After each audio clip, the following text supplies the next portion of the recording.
दोस्तों नमस्कार। NCERT कक्षा 10वीं में आपका स्वागत है। आज हम लोग प्रश्नावली 8.1 के प्रश्न संख्या 9 को सॉल्व करेंगे।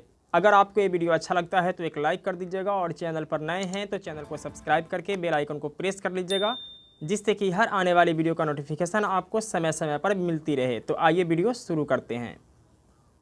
प्रश्न संख्या 9 है, त्रिभुज ABC में जिसका कोण B समकोण है, यदि tan A बराबर 1/√3 तो निम्नलिखित के मान ज्ञात कीजिए।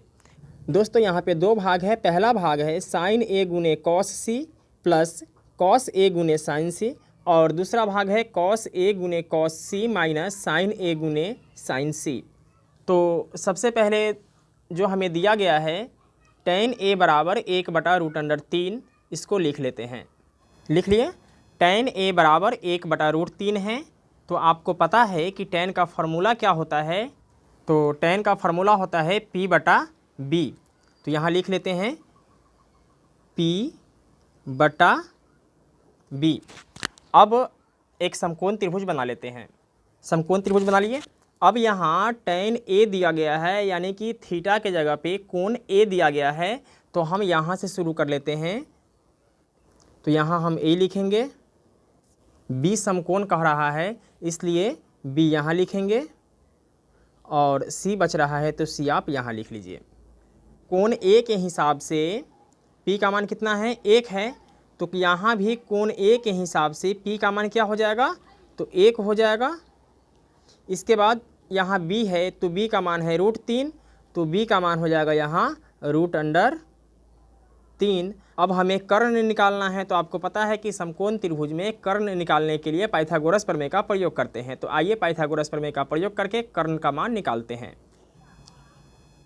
पाइथागोरस प्रमेय होता है h² बराबर p² प्लस b²। तो यहाँ अगर हम इसका स्क्वायर हटाते हैं तो बराबर के बाद वाले को रूट में कर देते हैं। तो ये हो जाएगा मेरा h बराबर √p² प्लस b²। तो p का मान कितना है? 1 है। तो ये हो जाएगा 1² प्लस √3²।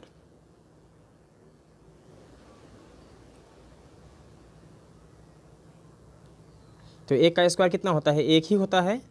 और √3² करेंगे तो स्क्वायर से रूट हट जाएगा, क्या बचेगा? 3। तो ये हो जाएगा 3 और 1 4। जब इसको हम रूट से बाहर निकालेंगे तो ये आ जाएगा 2, यानी कि कर्ण का मान हो गया 2। अब हमें मान निकालना है पहला भाग का, sin A गुने cos C plus cos A गुने sin C। तो आइए लिख लेते हैं।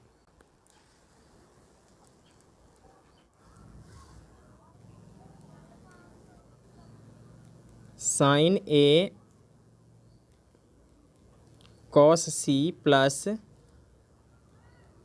cos A गुने sin C।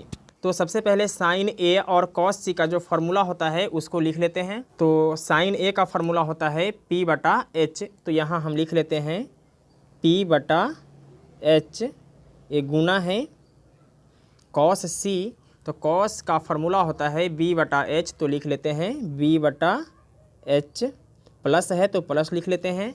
cos A, तो फिर cos A का मान लिखना है हमें B/H। तो लिखेंगे B/H। गुना है तो गुना। sin C, तो sin का फॉर्मूला है P/H। तो लिखेंगे P/H। अब यहाँ पे आपको देखना ये है कि यहाँ sin A है, यानी कोण का मान A है। तो कोण अगर हम यहाँ पे रखते हैं तो क्या हो जाएगा? सामने का भुजा P हो जाएगा और H का मान A हो जाएगा, क्योंकि H तो बदलता नहीं है। तो क्या हो जाएगा? 1/2। तो यहाँ लिख लेंगे हम 1/2। गुना है तो गुना। अब हमें निकालना है cos C का मान। तो cos C, यहाँ कोण का मान C कह रहा है, तो कोण का मान C यहाँ है। अगर हम कोण यहाँ रखते हैं तो इसके सामने का भुजा क्या हो जाता है? P हो जाएगा। H तो ये रहेगा ही, तो B क्या होगा? A होगा। तो B का मान हो जाएगा 1 और H का मान हो जाएगा 2। तो यहाँ लिखेंगे 1/2। प्लस है तो प्लस लिखेंगे। अब cos A का मान लिखना है। तो कोण ए है तो ए के सामने का भुजा P होता है, तो B का मान क्या होगा √3 और H का मान है 2, तो ए हो जाएगा √3/2। गुना है तो गुना दे देंगे। साइन C का मान लिखना है तो कोण C कह रहा है, इसलिए इसके सामने का भुजा P हो जाएगा और H हो जाएगा 2, तो ए हो जाएगा √3/2।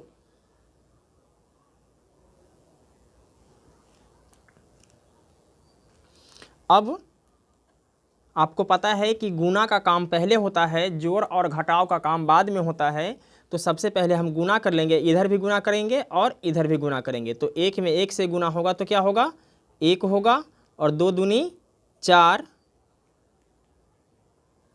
प्लस है तो प्लस। अब √3 को √3 से गुना करेंगे तो क्या हो जाएगा √9, क्योंकि 3 × 9 होता है तो √9 हो जाएगा। और जब हम √9 को जब हम रूट से बाहर निकालेंगे तो ए आ जाएगा 3, क्योंकि √9 का वर्गमूल 3 होता है। तो ए हो जाएगा मेरा 3/2 दूनी 4। अब यहाँ बटा का जोड़ बना देंगे, तो 4 और 4 का एलसीएम निकालेंगे तो क्या आएगा 4 ही आएगा। 4 में 4 से भाग देंगे तो कितना आएगा 1 आएगा। 1 एकम 1, प्लस है तो प्लस, 4 में 4 से भाग देंगे तो 1, 3 एकम 3, तो क्या हो जाएगा 3 और 1 4/4। 4 को 4 से काट देंगे, कितना मरतबे कटेगा 1 मरतबे, तो ए आ जाएगा मेरा फाइनल 1 आंसर आ जाएगा। अब बढ़ते हैं नेक्स्ट भाग में। दूसरा भाग है cos A गुने cos C minus sin A गुने sin C। तो दूसरा भाग है cos A गुने cos C minus sin A गुने sin C। तो सबसे पहले हम इसका फॉर्मूला लिख लेते हैं। आपको पता है कि cos A का फॉर्मूला क्या होता है, तो cos का फॉर्मूला होता है B/H और sin का फॉर्मूला होता है P/H। तो cos का फॉर्मूला लिखेंगे हम B/H गुने, इसका भी लिखेंगे B/H, घटाव है तो घटाव का चिन्ह देंगे। साइन A तो इसका होता है P/H गुने साइन C है तो ये भी हो जाएगा P/H। अब यहाँ cos A है यानी कोण का मान A है, तो A के सामने का भुजा क्या होता है P होता है, तो A वाला क्या हो जाएगा B हो जाएगा, यानी B का मान हो जाएगा √3 और H का मान है 2, तो A हो जाएगा √3/2। गुना है तो गुना का चिन्ह देंगे। और cos C है यानी कि कोण का मान C कह रहा है, तो सामने वाला P हो जाएगा और A हो जाएगा B, तो B का मान हो जाएगा 1 और H का मान हो जाएगा 2, तो A हो जाएगा मेरा 1/2। घटाव है तो घटाव का चिन्ह देंगे। अब साइन A का मान निकालना है, तो कोण का मान A है तो A के सामने का भुजा क्या होता है P होता है और H का मान है 2, तो A हो जाएगा मेरा 1/2। गुना है तो गुना का चिन्ह। अब साइन C का मान लिखना है, तो यहाँ कोण की जगह पे C है, तो कोण C यहाँ है तो इसके सामने का भुजा P हो जाएगा। तो P का मान क्या है √3 और H का मान है 2, क्योंकि H का मान तो बदलता नहीं है, तो ये हो जाएगा √3/2।